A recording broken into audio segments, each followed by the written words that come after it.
activate.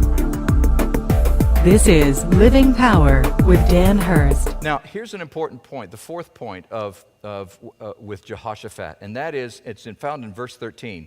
Let God use you as an example.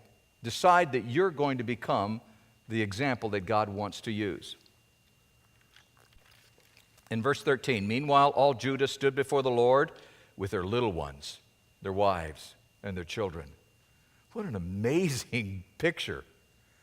What an amazing thing. Why would you bring all your families together? You're in crisis. You've got 3 armies coming before you to attack you, and you're bringing all the kids. Why aren't you hiding the kids and the children? You're bringing them together into the presence of God to seek the Lord. What an amazing example he set for them. Become the example. Let God use you to be the example. I'm so proud of something that we did in this class.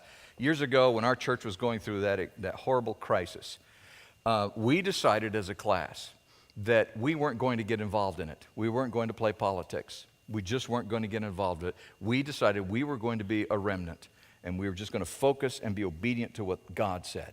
Be obedient to the Word. We weren't going to cast aspersions. We weren't going to tell people they're wrong or they're right. We weren't going to do that. Our focus was just simply focus on the Word and be obedient to the Lord. Whatever it is that He told us to do, that's what we were going to do. And we became that remnant. And that became this class became a place of peace. It became an oasis in the middle of that crisis. And some of you came to this class during that time because it was a place to get away from the mess. And it was a place to hide. Listen, that's what God is saying I want you to do. I want you to be an example of how this is supposed to be done. When you're going through a crisis, God wants you to be an example. He wants you to be the example that He can use, and what that says is there are going to be people that God influences to watch what's happening in your life.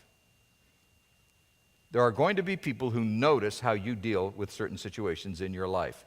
When you commit yourself to seeking the Lord in the midst of a crisis, you provide a powerful example to others, especially your family, by the way. The people followed Jehoshaphat in seeking the Lord in the middle of the crisis, and fathers brought their wives and children and became examples for them in that time of crisis. We are to be that example. Listen, fear and faith are contagious. Fear and faith are contagious, and you choose which one you're going to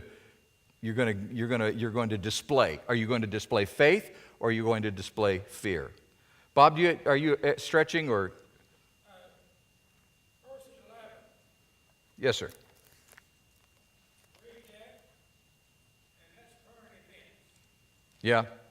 They reward us by coming to drive us out of your possession, which you have given to us to inherit. It just seems like everything turns on you sometimes in the midst of the crisis. It's not fair. It doesn't seem fair. Have you ever had a crisis that was fair? And that's just the way it seems. This isn't fair. I can't tell you how many times I've said that to God. In fact, I think God and Gabriel bet on me. I think it's like, how long before he says this isn't fair? Okay, I'm going to give him 2 days. Oh, I'm giving him 2 hours. I don't know what they're betting, but I'm pretty sure it's Rice Krispie treats. That's the current events right now. The land that we have inherited, and Israel is in a crisis right now. They're in a crisis. Everybody's going to kill them and wipe them off the face of the earth. And God gave them that country. Yeah, and a promise that they're not going to be wiped off. Okay. All right, let's get back into the study here now. The fourth thing is let God use you as an example in the crisis. Fear and faith are contagious, and when you live by fear in the midst of a crisis, it will adversely affect those around you. When you make choices out of fear, it's going to adversely affect those around you. There will more likely be, and when you act out of fear, they're going to be more likely to act out of fear and doubt. But if you seek the Lord and you stand strong in your faith, it will motivate others to do the same. And so your faith or your fear is what's going to influence the people in your circle of influence. And it'll be a source of encouragement for others to seek the Lord and wait on them if you act out of faith.